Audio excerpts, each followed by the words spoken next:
tenemos que estar continuamente evaluando. Puedes estar proyectando algo y puede ser que alguien de las generaciones emergentes que Dios ha preparado te diga, pastor, lo estoy observando así. Bendiciones, soy el pastor Jonathan García y te queremos dar la bienvenida aquí a Emerging Leaders TV, a este nuevo episodio donde estaremos dialogando sobre un tema súper importante y urgente y necesario para nuestra iglesia, la iglesia contemporánea o la iglesia moderna, como le quieran llamar, y es el tema de los líderes emergentes o los emerging leaders y la responsabilidad pastoral que nosotros tenemos. ¿Por qué? Porque vivimos nosotros en un tiempo histórico, pero también de una transición generacional y de una crisis ministerial, de una crisis de identidad y de una necesidad de revitalización, no solamente en la iglesia local, sino también desde la óptica del ministerio. Y hoy nosotros queremos hablar desde una perspectiva bíblica, pastoral, teológica, social, pero también desde el lente de nuestra tradición de fe, desde una tradición de fe pentecostal. Y tengo la bendición de que me acompañe en este primer podcast de conversación con una persona, a un pastor amigo que conozco hace mucho tiempo y que respeto, ¿verdad? No solamente por el hecho de su trayectoria o de lo que hace para el Señor, sino por cómo es como padre, como esposo, que yo creo que eso tiene un peso extraordinario en todo lo que nosotros hacemos a nivel ministerial, y es lo que se llama testimonio. Así que le damos la bienvenida a nuestro director de Misiones Mundial, el pastor Antonio Gerena. Así que, pastor, bienvenido. Gracias, Jonathan. Un gran placer estar compartiendo contigo en esta mesa en el día de hoy para trabajar con este tema de tanta relevancia e importancia. Hoy más que nunca la iglesia necesita, ¿verdad?, líderes sanos, espirituales, preparados, líderes que sean guiados sobre todo por el Espíritu Santo. Gracias por tenerme aquí. No, siempre un honor, y esto va a ser una conversación pastoral que queremos también darle herramientas a cada una de las personas que nos va a estar escuchando, en especial a los pastores y a los líderes que están formando y desarrollando.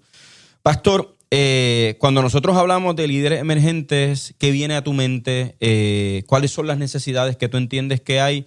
Y tú como pastor y como líder de la denominación que supervisas a otros pastores y otros líderes a nivel regional, ¿qué viene a tu mente y a tu corazón? Háblame un poquito sobre eso. Fíjate, lo primero que viene a mi mente es lo que muchos pastores a veces pensamos, que un líder emergente es un joven. Uh-huh. Y no necesariamente tiene que ser un joven, sino que es una persona que Dios ha escogido, que Dios está levantando en medio de una generación. Y más una generación como la que nosotros estamos viviendo. Una generación de tantos desafíos, de tantos retos.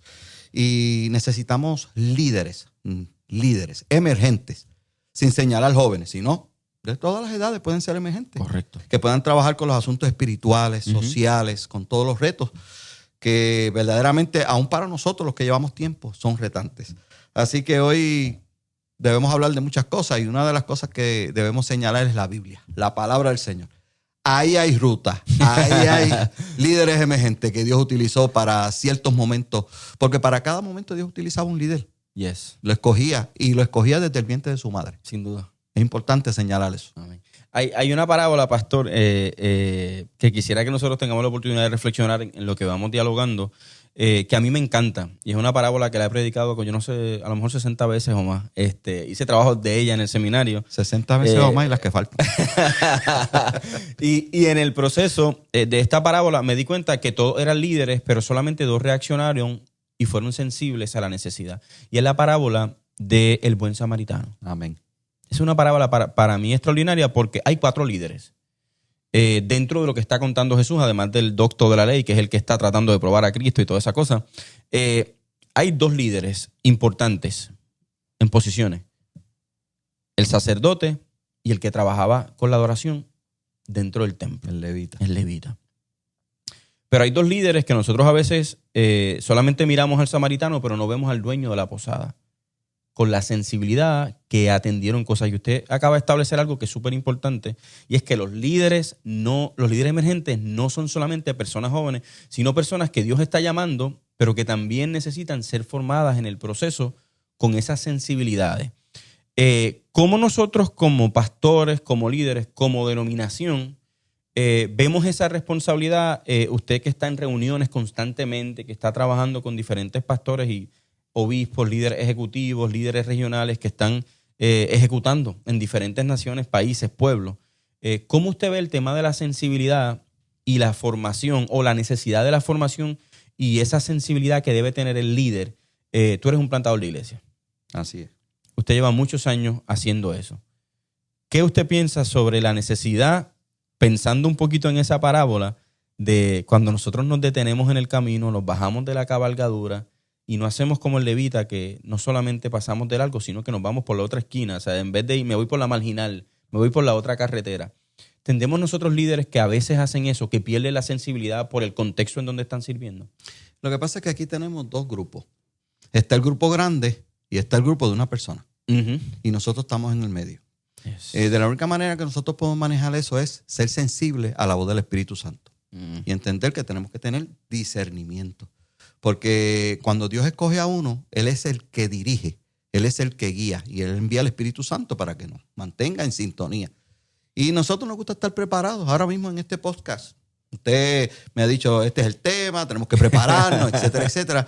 Pero aquí está el Espíritu Santo. Yes. Amén. Y Él es el que nos está guiando. Porque allá afuera hay gente que nos va a escuchar o nos está escuchando, que quieren saber, vamos a ver de qué van a hablar estos dos pastores. Un pastor joven y un pastor menos joven. Gracias por eso que me queda. No vaya a decir que estoy en la virgentud. No, en ningún momento. Amén. Pero, Jonathan, fíjate, yo te admiro porque tú has sido sensible. Gloria a Dios. Sensible al Espíritu Santo que te ha estado dirigiendo. Y tú eres un ejemplo de esos pastores emergentes que están trabajando con una nueva generación. Y para ello es importante la formación. ¿Tú me puedes expandir un poquito más? Usted ha estado trabajando, plantando iglesias, formando pastores, enviando pastores, no ahora como director de misiones internacional o como director de misiones regional, que fue una posición que ocupaste hace algún tiempo. Como pastor, ¿cuán importante es la formación? Yo creo que es sumamente importante. Háblame de eso. La formación es sumamente importante porque, ¿qué te puedo decirle? La formación comienza desde que tú entras a la tierra. Desde que tú naces. Dios comienza a trabajar contigo, a formarte. Y naturalmente el comienzo es los padres. Papá, mamá, el entorno familiar, tú lo mencionaste ahorita, son partícipes de esa formación hasta que uno tiene razón de ser. ¿Okay? Va siendo formado desde la casa, luego eres expuesto quizás a la escuela, a la influencia desde muy pequeño. En esa formación, los primeros 5 años de la vida de un ser humano son sumamente importantes. Y la responsabilidad está en Dios primeramente y en papá y en mamá. Yes. Amén. Luego que tú pasas de esa primera etapa que tiene que ver con papá y mamá, ahí es que tú entras a la etapa de la adolescencia. Y esa es la parte difícil. La adolescencia es la parte difícil. Porque ahí tú entras a la parte de la definición. Yes. Y ahí vienen todas las influencias. ¿Hacia dónde me voy a dirigir? ¿Qué voy a hacer? Pero ahí es donde vienen esos principios, esos valores, esa enseñanza de papá y mamá, ese modelaje. ¿Ok? Porque nosotros reflejamos un modelaje. Sí. Y para estar hoy donde nosotros estamos, nosotros tuvimos que superar muchas cosas. Así es. Porque no todo ha sido positivo en la formación. Claro. Hay cosas y positivas. no estamos en control de la formación. Es correcto. O sea, hay cosas que llegan y nosotros no estamos en control o decidimos las quiero o no las quiero. Y hay mucha influencia positiva y negativa. Y ahí es donde en ese proceso de formación llega el momento que nosotros tenemos que decidir. Tiene que haber decisión personal. Ahí es donde viene el trato personal de Dios contigo, hacia dónde tú te vas a dirigir. Y Dios comienza a trabajar contigo. Dios comenzó a trabajar conmigo desde los 12 años. Sabía muchas cosas y otras no las sabía. ¿Sabes una de las cosas que yo no sabía? Que una vez un tío mío, hermano de papi, el mayor de todos, me dice, ¿sabes que cuando tú naciste, tu mamá te tomó en sus brazos y le dijo al Señor, Señor, yo quiero que este primer hijo mío sea ministro tuyo? Yo no sabía eso, pero mi mamá lo tenía en su mente. Yo tengo que ayudar a mi hijo a desarrollarse y a crecer con esta mentalidad. Oye, y desde pequeño, yo me acuerdo de que tengo razón de ser. Cuando íbamos a las reuniones de obreros, estoy hablando de formación. ¿Tú sabes qué hacía mi mamá? Me subía así en el matre. Yo me acuerdo, de eso no se me olvida. Y me ponía una corbata. De esas de clip. Yo me acuerdo que una vez me pinchó acuerdo aquí, de esa. Me pinchó, y yo ay mami, me pinchó con la corbata. Y me ponía la corbata. ¿Y sabe cómo yo terminaba después de las reuniones? Yo me vestía bien, como si fuera un pastorcito. Y recuerdo que yo terminaba como todo un niño. Claro. Empezaba a coger, a brincar sin corbata, con la camisa por fuera. Eso es formación. Eso marcó mi vida, aunque tú no lo creas. ¿Y cuán importante? Me encanta escuchar que tu mamá inició esa formación, porque me acuerda a la madre y a la abuela de Timoteo y el impacto que puede tener una mujer o que debe tener la mujer de fe en la formación de nuevos líderes. ¿Qué impacto tuvo tu papá, que fue tu pastor, pero ahora no solamente como papá, sino como pastor en tu vida? Ese proceso de formación que tú veías, ¿qué te impactó? ¿Qué te llamó la atención? ¿Qué reto superó? Bueno, don Antonio. Pastor Antonio Gerena, que está en la presencia del Señor, mi padre, que falleció a los 95 años, me influenció demasiado. Yo comencé a trabajar con él desde muy pequeño, como te dije, ir a las actividades. Pero mi padre tenía una forma de ser muy interesante. Y yo tendría mucho que hablar de él. Y no nos daría el tiempo aquí. Pero te voy a citar un mensaje que él predicó en Verdemar una vez. Y el título que él le puso a ese mensaje, fíjate que son detalles que forman a uno. El tema de mi mensaje hoy es que digan. Y eso me marcó a mí. ¿Por qué? Porque hay muchas cosas que tú tienes que desarrollar en la formación, que es personalidad propia, que es voluntad del Señor en tu vida. Y que en tu formación tú no vas a ser igual que yo, ni yo igual que tú. Claro. Porque Dios tiene para cada época un líder. Y él lo que se refería es, mira, cuando la gente hable de ti y diga esto o dígalo a otro, que digan. Y que hablen de ti por lo que tú haces y no por lo que no haces. O sea, que cuando tú estás en el proceso de formación, mi papá me enseñó eso a mí. Claro. Me dijo, siempre la gente va a hablar de ti porque estás haciendo algo. El día que dejen de hablar de ti es que no estás haciendo nada. Wow. Eso marcó mi vida. Y es interesantísimo. Yo me convierto en la iglesia de Verdemar, por lo tanto, yo vi el resultado. Vi a tu papá en los últimos años en el proceso pastoral. Visita, todavía yo no era miembro de la iglesia, ni había aceptado a Jesús ni nada, pero sí vi el resultado del trabajo que él realizó, el templo que construyó, el trabajo que hizo con la gente, la comunidad, y fui beneficiado en ese proceso. Una de las cosas que yo digo, y hago esta pregunta porque para mí es súper importante, y una de las cosas que hace poco decía en una conferencia de liderazgo que tuve la bendición de dar, es que las cosas más importantes en mi ministerio y de lo que yo realizo para el Señor, no me la enseñó un profesor en el seminario donde hice maestría, sino que las aprendí de pastores que decidieron formarme, estar conmigo, acompañarme, escuchar. Y hoy yo quisiera que podamos hablar de la responsabilidad que tienen los pastores hoy en un mundo que cambia rápido, digital, de desarrollo, donde nosotros como pastores debemos asumir esa responsabilidad de formar discípulos. ¿Qué tú le dirías? Y te voy a plantear la siguiente pregunta. ¿Qué le dirías a un pastor que está atravesando a lo mejor por una crisis de cambio en la iglesia, porque la iglesia no crece, porque la iglesia necesita revitalización o está buscando trabajar con las nuevas generaciones? ¿Qué le dirías a un pastor? ¿Qué tú empezarías haciendo o por dónde se debe arrancar, iniciar, empezar ese proceso de formación? Esa responsabilidad, ¿dónde iniciaría? Bueno, lo primero que tiene que tener un líder es un encuentro con Jesucristo. Y entender que el líder no refleja su imagen.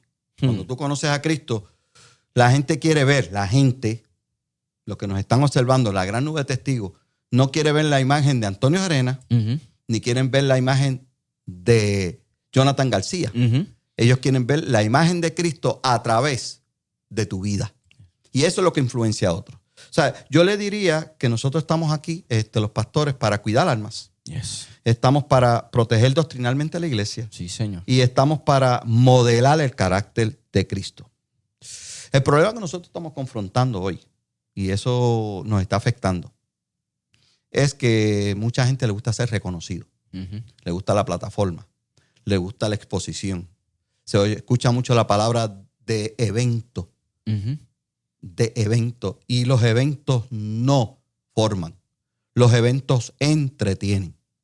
Y hoy esto es muy real.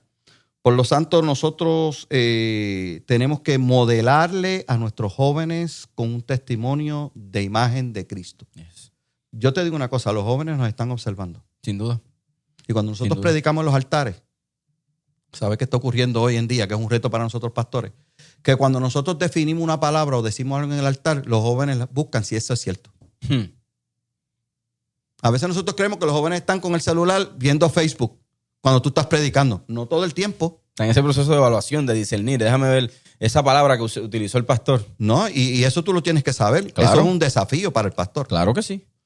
Una vez yo, te digo esto, iba a predicar y cuando llegué a la iglesia, un miembro de la iglesia me dijo, pastor, me gocé, acabo de escuchar un mensaje por YouTube. Y tú sabes que eso me retó a mí. Y tú sabes qué fue lo que yo evalué en mi vida. Yo dije, ¿estaré yo llegando con el mensaje de la palabra del Señor a la gente que están buscando YouTube antes de llegar aquí? Eso a mí me preocupó, porque la gente va a la iglesia a alimentarse. Claro. La gente va a escuchar un mensaje. Y es un reto porque antes los pastores no tenían ese desafío. YouTube no existía hace a lo mejor 30 años atrás.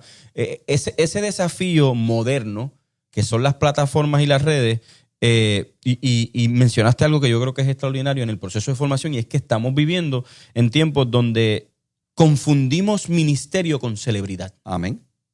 ¿Verdad? Y aunque tú puedes ser un ministro, hombre o mujer, influyente, con reconocimiento, con un impacto, tenemos que reconocer que nosotros somos pastores y pastoras llamados a cuidar algo que no es nuestro, que somos mayordomos, que no somos dueños de nada. ¿Verdad? La plataforma que el Señor nos da, que puede ser el ministerio, para formar a otros, para discipular.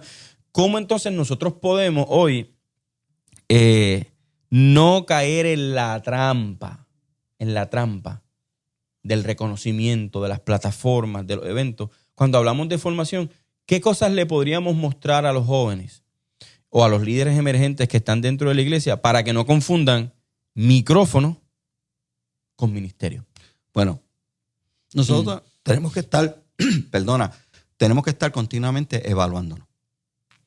El apóstol Pablo, mira lo que le dice a la iglesia en aquel momento. Le dice, mirad por vosotros y por todo el rebaño. Él enfatiza, primero tenemos que mirarnos a nosotros mismos. Tenemos que trabajar con nosotros mismos y luego por el rebaño. Porque tú no puedes dar lo que no tienes. ¿Me estás entendiendo? Y hoy en día la acción del pastor causa más efecto que las palabras del pastor. Wow. El testimonio del pastor causa más efecto que las palabras. El modelaje. Y hoy en día, ante la presión que estamos teniendo y el desafío, los pastores tienen que sentarse a evaluarse primero ellos.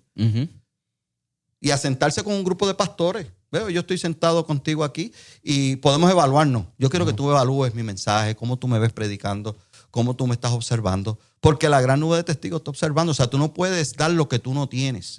Y a veces tú escuchas en los altares, y yo lo he escuchado, en los altares, pastores reflejando burnout, pastores reflejando depresión ministerial. Claro. Y los reflejan predicando. Y los que están sentados ahí, el reto que estamos, los que están sentados ahí, muchos de ellos conocen la conducta humana. Claro. Son psicólogos, profesionales, vienen de la universidad a escuchar al pastor. ¿Sabe qué es lo que no quiere escuchar la gente en la iglesia? La clase que le da el profesor en la escuela. Exacto. O que le da en la universidad. Ellos quieren escuchar un mensaje ungido por el Señor. Yes. Y ese es el mensaje que transforma, que cambia, que ayuda. Pero para nosotros trabajar con eso, primero tenemos que autoevaluarnos nosotros mismos. Los pastores entonces tenemos que estar en constante evaluación porque podemos, como mencionaste, caer en burnout, que es el quemazón del ministerio, fatiga emocional, la depresión ministerial, que muchos están ahora trabajando en ese concepto, ese aislamiento que puede tener, porque cuando nosotros estamos cansados no vamos a poder revitalizar. No. Cuando nosotros no hacemos una evaluación de qué cosas estamos haciendo, así que pastor y pastora, es importante que nosotros entendamos que el líder cristiano ve el futuro como una nueva oportunidad de ejercer ministerio y no solamente como un desafío, porque a veces vemos los retos y decimos, yo no puedo con eso, yo no voy a ir hacia allá, porque los pastores siempre estamos siendo retados, como hace un tiempo decía que constantemente, el pastor antes tenía la responsabilidad de predicar, de dar seguimiento, de administrar la iglesia. Ahora no, el pastor tiene que hacer podcast, el pastor está en un live, el pastor tiene que contestar no solamente los mensajes de texto, ahora es WhatsApp, ahora es Instagram, Facebook, y te van a conseguir por cualquier lado y la gente va a ver tu mensaje. El sermón del pastor, el domingo, no solamente lo escucha la gente que está allí, sino que lo pueden escuchar miles de personas que pueden accesar. No solamente que lo escuchan, te lo están evaluando. Yes. Y están evaluando la persona. Están evaluando la persona. Y a veces, oye bien lo que te voy a decir. Voy a tocar un tema un poquito neurálgico. Dale, estamos en un podcast. Nosotros somos líderes y hemos pasado por procesos en la vida. Y a veces en esos procesos en la vida hay líderes que han pasado por maltrato emocional. ¿Sabes qué? Que a veces hay líderes que están proyectando ese maltrato, maltratando a otros. Eso está difícil decirlo. Claro. O sea, el maltrato... Y ahí es donde está el punto del trauma. En psicología eso le dicen que están proyectando su condición en un rebaño. Y eso es peligroso. ¿Sabes por qué? Porque ese rebaño que está ahí, Dios te lo entrega para formarlo, para disipularlo, para hacerlo. Y para poder lograr que ese rebaño reaccione y sane, muchos de ellos que llegan enfermos escuchando el mensaje de un pastor, a veces nosotros los pastores tenemos que entrar por un proceso. Y tú mencionaste la palabra revitalización. Esa palabra a mí me llama mucho la atención y me ocupa. Pero antes de la revitalización, tú tienes que entrar en un diagnóstico. Tú tienes que entrar en tomarle el pulso a esa iglesia. Y tú sabes por qué a veces muchos de nosotros no queremos, y me estoy incluyendo, no queremos diagnosticar la iglesia. Porque cuando le entregamos el papel para evaluar, nos tienen que evaluar a nosotros. Y tenemos miedo, porque yo no voy a poner nombre, tenemos miedo qué van a decir de nosotros. Y te garantizo, Jonathan, que cuando la iglesia evalúe, si tú le das oportunidad de evaluar la historia de la iglesia, las situaciones de la iglesia, por qué la iglesia no crece y entra en el proceso de evaluar al pastor, ahí van a poner cosas que puede ser que nos afecten y nos confronten. Oye bien, y van a hablar de la fatiga emocional del pastor, van a hablar si hay burnout y sobre todo van a hablar que a veces hay pastores que se aíslan. Yo tengo testimonio de pastores que se aislaban en una depresión y lo voy a decir así. Claro. Porque estamos aquí. Esa es la idea. Yo conozco una situación, no voy a mencionar ni nombre ni nada, de un ministro del Señor. De un ministro del Señor, que Dios usaba grandemente, un líder, que salía los domingos a predicar a su iglesia y volvía y regresaba a su aislamiento. Estaba sufriendo una depresión. Un gran predicador. Lamentablemente, ocurrió esto. Tomó todas sus corbatas un día, las unió, le hizo nudos y lo encontraron. Lamentablemente se quitó la vida en su propio cuarto de aislamiento. Pastor, ten cuidado con el aislamiento. Puedes estar proyectando algo y puede ser que alguien de las generaciones emergentes que Dios ha preparado te diga, pastor, lo estoy observando así, lo estoy observando de esta manera. ¿Usted cree que usted puede trabajar quizás con unas vacaciones? Y a veces los pastores eso les molesta y el domingo disparan desde el altar y se desahogan. A mí no me tienen que estar diciendo lo que yo tengo que hacer. Las generaciones emergentes, Dios ha permitido que se preparen aún para ayudarnos a nosotros. Claro. Y cuando digo a nosotros, es porque quizás yo no tengo la misma edad que tú tienes. Amén. Y llegan etapas en la vida que uno necesita a veces una orientación. Es extraordinario que puedas plantear esto porque son temas un poco, como decimos, son neurálgicos, son un poco tabú, que no queremos atenderlos porque los pastores y los líderes no nos cansamos, ¿verdad?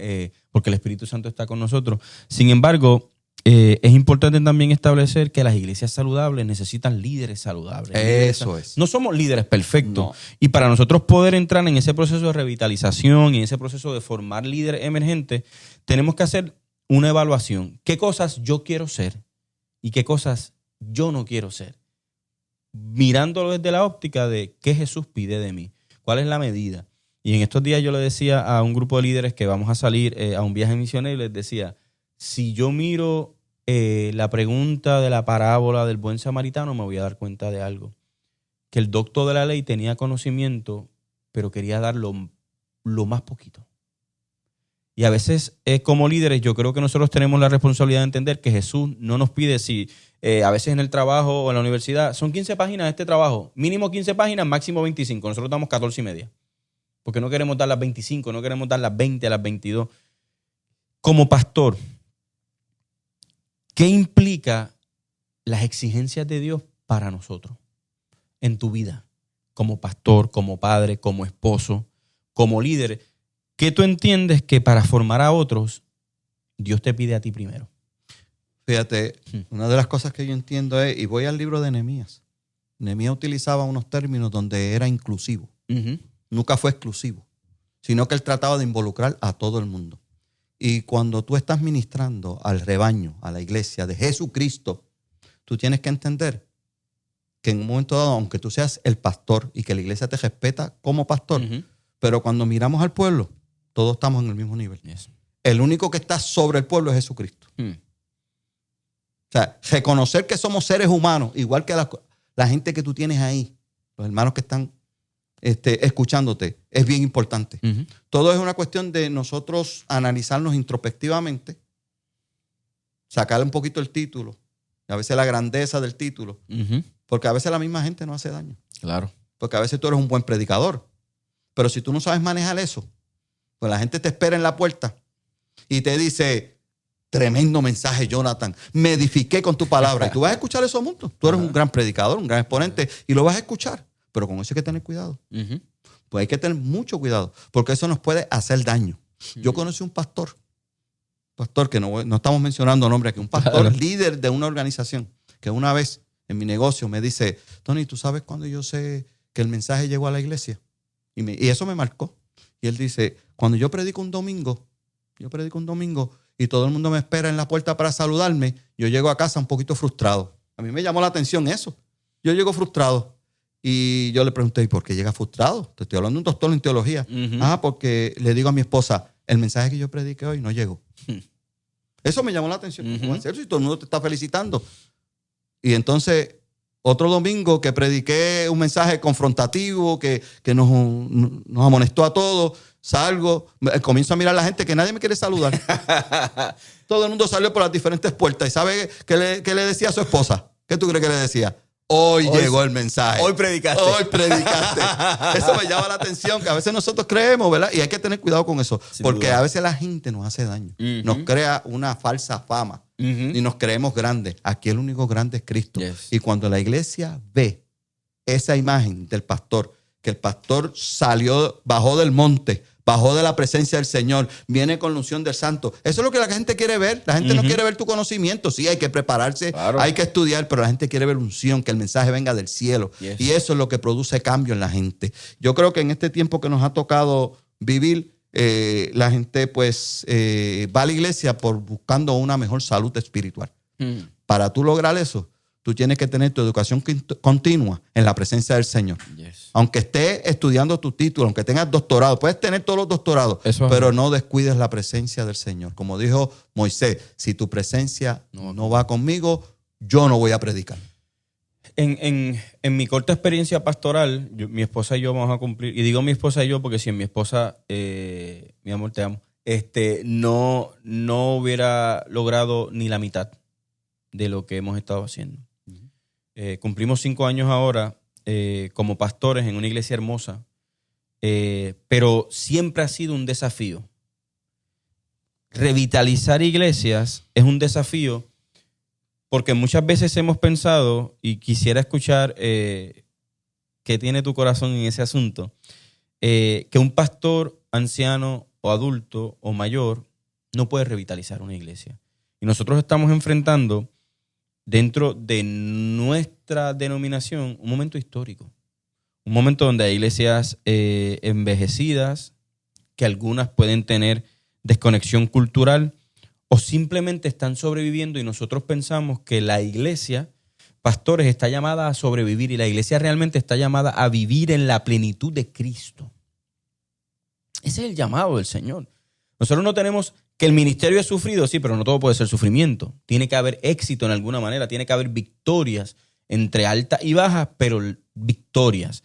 Y yo quisiera que tú me puedas hablar un poco sobre cómo nosotros podemos revitalizar en la conformación de líderes emergentes una iglesia sin perder la identidad bíblica. Porque a veces pensamos que revitalizar es solamente pintar el altar de negro, poner humo, que el pastor baje con un cable. Y esto es más profundo que eso. Sin altar y sin templo podemos revitalizar una iglesia. quisiera escuchar un poquito sobre tu visión misionera como plantador de iglesia y como pastor de tantos años. Bueno, primero tengo que decirte, ya que mencionaste las luces, el humo, el altar negro, todo ese tipo de cosas. No sé por qué lo mencionaste, pero lo mencionaste. Y no es que eso sea malo. Correcto. Pero no se trata de eso. Así no se es. trata de luces, no se trata de tecnología. Uh-huh. Se trata de, en este momento donde tú mencionaste que la iglesia ha envejecido. Uh-huh. Hay iglesias que están celebrando ahora mismo. Bueno, nuestra iglesia está celebrando 110 años de historia. Eso es así. Tenemos iglesias locales que están celebrando 90 años. Así es. ¿Cuántos años tiene la iglesia que tú estás pastoreando? 67. 67. No voy a decir que es envejecida porque entonces me alude a mí. No, son bromas. Pero 67 es una edad avanzada. Claro. Y cuando nosotros llegamos a cierto tiempo, nosotros no podemos vivir del pasado. Uh-huh. Oye bien, mucha gente siempre está, antes hacíamos esto, antes ocurría esto, y vive en la vida reflexionando en la historia. La historia es para reconocerla. La historia es para reconocerla y dar gracias a Dios por todos los que participaron en la historia. Yes. Pero si seguimos pensando en la historia en el pasado, no vamos a poder ir hacia adelante. Uh-huh. Por lo tanto, la verdadera revitalización, que es una palabra que está en moda ahora, Así es. se está escuchando mucho, y yo creo que es oportuno que se escuche, uh-huh. comienza con el arrepentimiento. Con el arrepentimiento. Luego tenemos que pensar en que tenemos que orar. Uh-huh. Nadie puede hacer un trabajo si no tiene conexión con el cielo. Eso es orar. Jesucristo, en todo su desempeño. Más allá de poner pantalla LED, que me encanta lo que sigue por ahí, porque me encanta que le puedas dar a los pastores esos principios espirituales y hábitos espirituales que son importantes. Sigue, por favor. Bueno, es culpa tuya. Tú eres el que me estás diciendo que hable.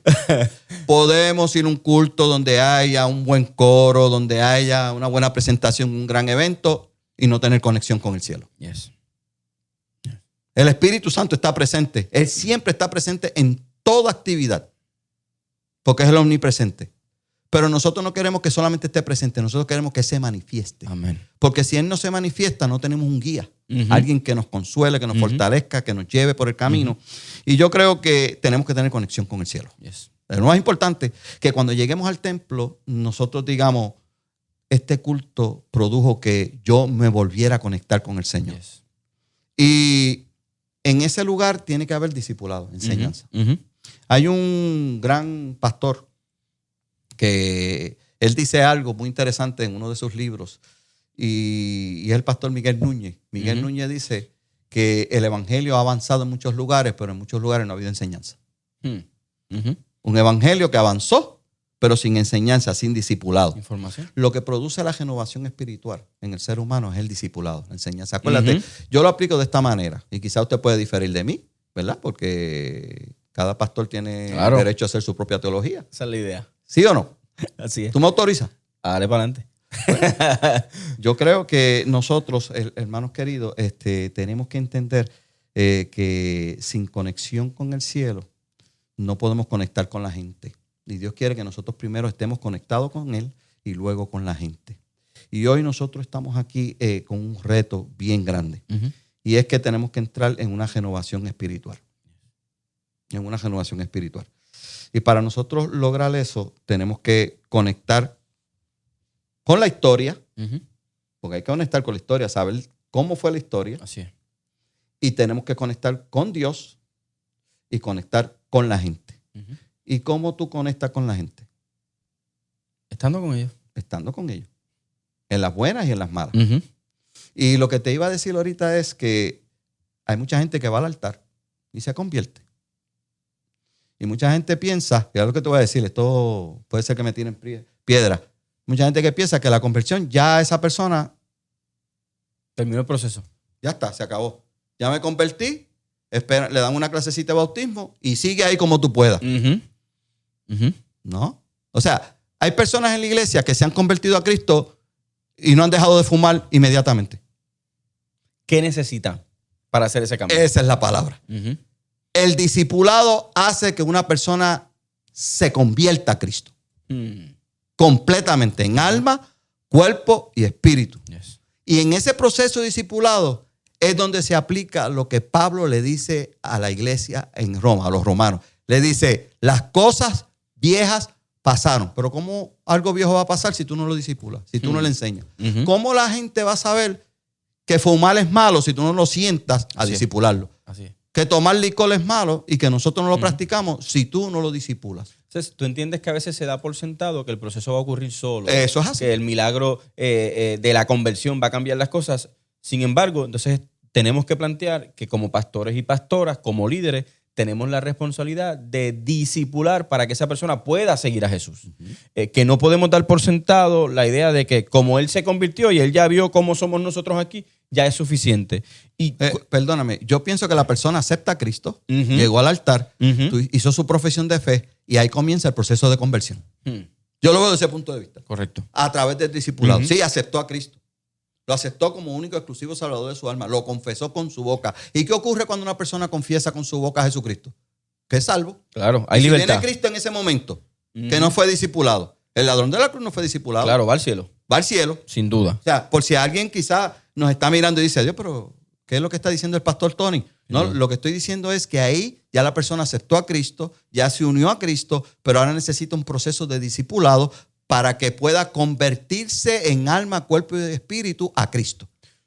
Eso significa que la revitalización de una iglesia local no va a depender solamente, y yo soy de los que creo que podemos utilizar todas las herramientas. Esto que estamos haciendo aquí es una herramienta extraordinaria. Utilizar el aspecto digital, de poder dialogar, tener estos diálogos para que la gente las vea y pueda ser también una herramienta. Lo que queremos es educar y formar con esto que nosotros estamos haciendo. No obstante, cuando nosotros hablamos de nuevas generaciones y de nuevos líderes, pensamos solamente que se trata de renovar el altar o la iglesia, el cómo se ve la iglesia y no cómo es la iglesia.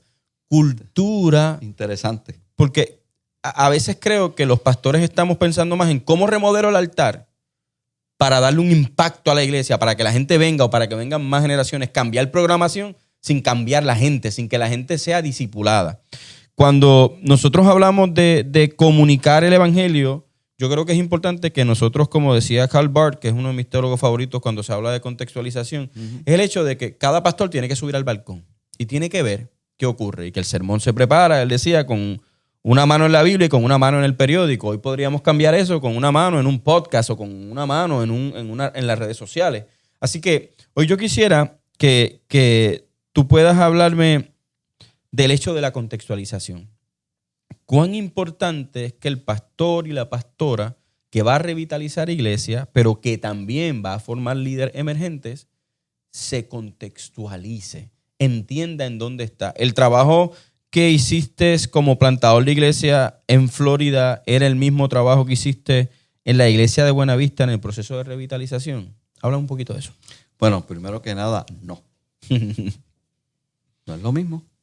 ¿Por qué? Porque estamos trabajando con nuevas generaciones. Yes. Yo parto de esta premisa. Tengo 9 nietos y yo quiero que vayan al cielo. ¿Ok? Pero no los estoy trabajando igual como trabajé con mis 4 hijas. Ni como mis papás trabajaron mi vida. Claro. Cómo me formaron a mí. Yes. Comenzamos hablando de formación. Sí, la formación bíblica es la misma. Correcto, no cambia. Eso no cambia. La palabra del Señor, la doctrina bíblica, Yes. Eso no cambia. Pero sí tenemos que trabajar con nuevas generaciones. Así tenemos es. que trabajar con una cultura digital. Que los que no la saben utilizar le está haciendo daño. Pero Claro. que los que la saben utilizar es de provecho. Es así. Y eso es bien importante. Tenemos que trabajar con la ansiedad social. Son temas que tú tienes que conocerlos, tienes que leer. Tú mencionaste un escritor. Por eso el apóstol Pablo le dice a Timoteo, ocúpate en la lectura. Tienes Yes. que leer. ¿Qué le está diciendo el apóstol Pablo ahí? Tienes que estudiar, tienes que tener sensibilidad por lo que ocurre. ¿Para qué? Informarte. Informarte y contextualizar. Educarte. Porque si Dios te escoge, ahora mismo Dios te escogió para este tiempo, para pastorear una iglesia. ¿Sí? Dios te escogió. ¿Y qué tú dices? Que no se trata de eventos, sino de presencia del Señor. Claro. Oye, yo no vine aquí a hacerte preguntas, pero ¿qué tú opinas de eso? Que no se trata de eventos, sino de la presencia del Señor. Lo que pasa es que yo creo que a veces nos enfocamos tanto en los eventos que olvidamos lo importante. Pero para que tú sigas hablando. Mucha gente piensa que para comunicar el evangelio tiene que haber un gran evento. Yo quiero que tú me aclares un poquito de eso. desde la perspectiva de tu generación. No, yo creo que mi generación está entendiendo muy bien la importancia de la comunidad y de la iglesia local. Está volviendo a darle esa importancia y haciendo ese highlight, subrayando la importancia de estar juntos y juntas. Hay una expresión que utiliza el apóstol Pablo que es el alelón.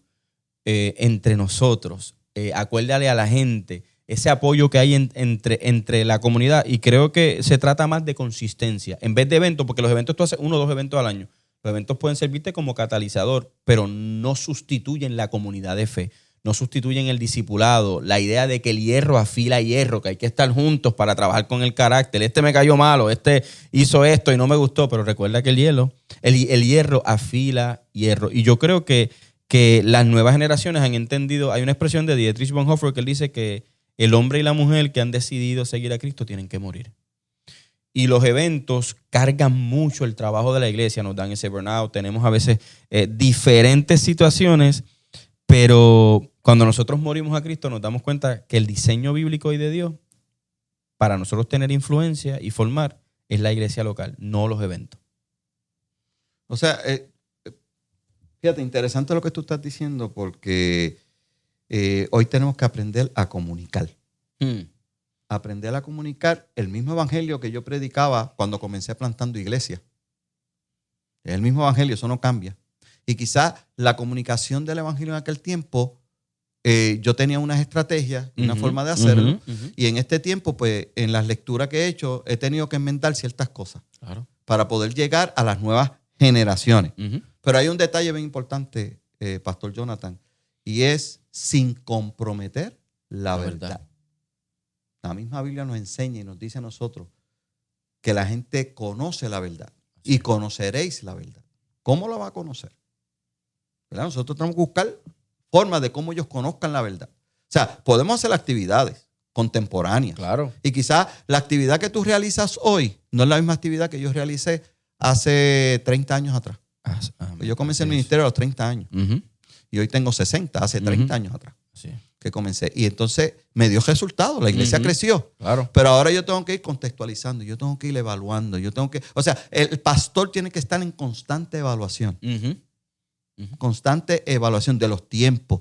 De cómo llegar a esas nuevas generaciones. De cómo llegar a los niños. Mira, ahora mismo yo tengo un amigo pastor que está preparando un área para los niños. Es una iglesia que tú conoces muy bien. Y lo voy a mencionar porque es amigo mío y yo sé que él no le va a estar malo. El pastor Samuel Carrera. Ellos están tomando toda un área en Texas para atemperarla para los niños. Como debe ser. Para atemperarla para los niños. Ponerle que cuando los niños lleguen y se les va a enseñar la palabra, se les va a enseñar la verdad, pero la van a atemperar. Es un ambiente donde ellos se sientan cómodos y puedan aprender con mayor facilidad. ¿Y qué tú crees que va a pasar? Si esos nenes o esos niños aprenden el evangelio, esa verdad entra dentro de... La iglesia se va a multiplicar porque ellos son los que van a traer los otros niños, porque se van a sentir cómodos. Es un proceso de discipulado, sin duda alguna. Y el discipulado no solamente depende del material que enseñamos en el librito. Pues, y yo creo que eso es una de las maneras, la forma de comunicar el evangelio en este tiempo. Los niños, los hijos. Y yo creo que estamos en un tiempo crucial. ¿Por qué? Porque nosotros tenemos muchos padres, incluyendo mis hijas, que están buscando dónde se atiendan bien sus niños, dónde sus niños puedan aprender el evangelio, la verdad, dónde tengan unos maestros bíblicos que le enseñen la verdad, no que le enseñen una historia, que le enseñen la verdad. Porque se puede hablar de la historia, pero ¿quién es el personaje principal dentro de la historia? Los niños no es que conozcan la historia, ¿ves? Porque puedes conocer del diluvio. Pero ¿a qué se refiere el diluvio? Claro. ¿Cuál es la puerta del diluvio? O sea, del arca. ¿Cuál es la ventana del arca? A veces yo escucho historias y todo se va en el...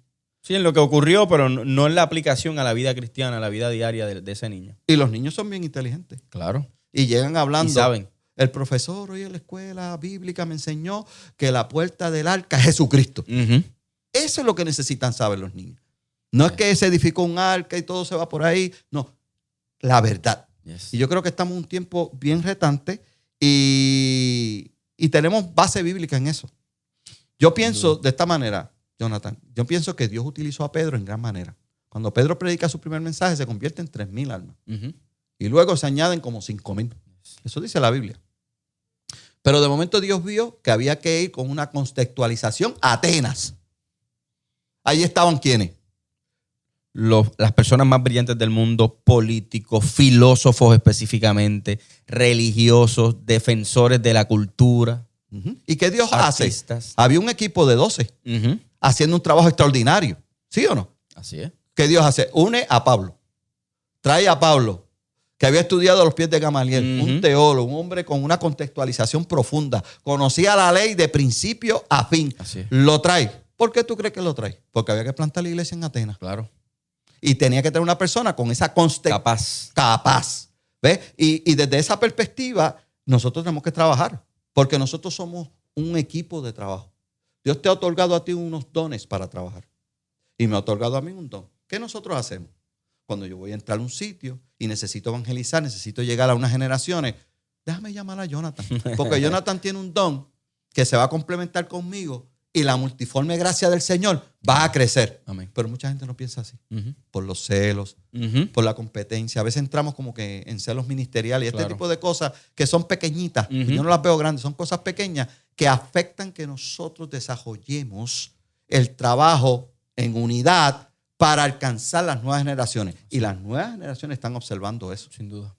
Porque yo puedo estar en este tiempo, fíjate, cuando yo empecé obra en Villa Universitaria. ¿Sabes dónde yo empecé? Frente a la universidad.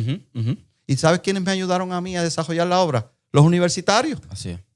Ellos venían y evangelizábamos. Y yo veía a estos muchachos preparados, educándose, ayudándome a mí a hacer el trabajo. O sea, que en este tiempo que estamos viviendo, nosotros tenemos que reconocer el don que yo tengo y reconocer el don que tú tienes. No es ponerme celoso. ¿Cómo formamos equipo? ¿Cómo formamos equipo? Y de momento yo tengo un grupo que yo digo, yo tengo que alcanzar esta generación, tengo que alcanzar este grupo. Y yo llego hasta aquí. Pero yo tengo a mi compañero Jonathan y otros compañeros que tienen unas capacidades. A Jesús Rodríguez, Jesús David Rodríguez, a Samuel Carrera, al obispo Hernán Rivera. Somos todo un equipo. Tenemos que alcanzar esta generación. ¿Qué yo puedo hacer? Oye, Jonathan, tengo un grupo de jóvenes que han llegado con una mentalidad y un pensamiento de la universidad y necesito trabajar con ellos. ¿Tú me puedes ayudar? Y te invito. Claro. Eso es parte del discipulado, porque nosotros no somos hombres orquesta que todos lo sabemos y Dios no lo va a permitir nunca. Así es. Dios no lo va a permitir nunca. Y yo creo que los pastores hoy en día tenemos que unirnos más. Sin duda. Tenemos que unirnos más, tenemos que trabajar y pensar que en estas generaciones hay Pablos y hay Pedros. Así es. Hay Pablos y hay Pedros. Y todos son efectivos e importantes. Es correcto. Y esos Pablos y esos Pedros, Dios los une. Así es. Porque Pablo no estaba en el grupo de los 12. Y cuando Dios añadió a Marcos, fue que Dios añadió en el capítulo 1. Añadió a Marcos. ¿Por qué no añadió a Pablo en ese momento? Yo me pregunto eso, Jonathan. Porque faltaba uno, porque Judas pues ya había salido. Claro. Pero faltaba uno. Y el Espíritu Santo escogió a Marcos. Pero no escogió a Pablo. Lo pudo haber escogido en ese momento. Porque todo tiene su tiempo. Y estamos en un tiempo bien retante donde nosotros tenemos que integrar las nuevas generaciones en nuestros ministerios. Así es. Para poder alcanzar más generaciones. Estamos súper agradecidos, Pastor Antonio Gerena. Gracias por su tiempo, gracias por estar aquí, por traer esta sabiduría a este primer episodio de Emerging Leaders TV en tema de conversación aquí sobre la mesa. Estamos súper agradecidos y queremos decirle a la gente, gracias por su sintonía. Comparta este contenido, dele like a este canal donde vamos a seguir teniendo diferentes temporadas para hablar sobre el tema de los Emerging Leaders. Pastor, las últimas palabras para despedirnos de la gente. Bueno, a mí me entregaron un libreto bien largo y todavía vamos por la tercera página y ya se nos acabó el tiempo. Aunque él me advirtió, tú verás que cuando arranquemos vamos a hablar de todo. Y se fue el tiempo. Así Para mí ha sido un tiempo extraordinario, un tiempo de aprendizaje, compartir contigo en la mesa. Gracias a nuestro coordinador, Jorge Algarín. Por ahí está el Choco, detrás de cámara. Por ahí, diciéndonos que ya, mira, se les acabaron los 45 minutos. Hermanos, ha sido un placer, pastores. Adelante en el Señor. Vamos a seguir orando los unos por los otros para que podamos seguir alcanzando estas nuevas generaciones para Cristo. Dios te bendiga, Jonathan, y gracias por permitirme sentarme a la mesa contigo. Muchas gracias. Recuerden que mi nombre es Jonathan García y estás aquí en Emerging Leaders TV. Gracias por su sintonía.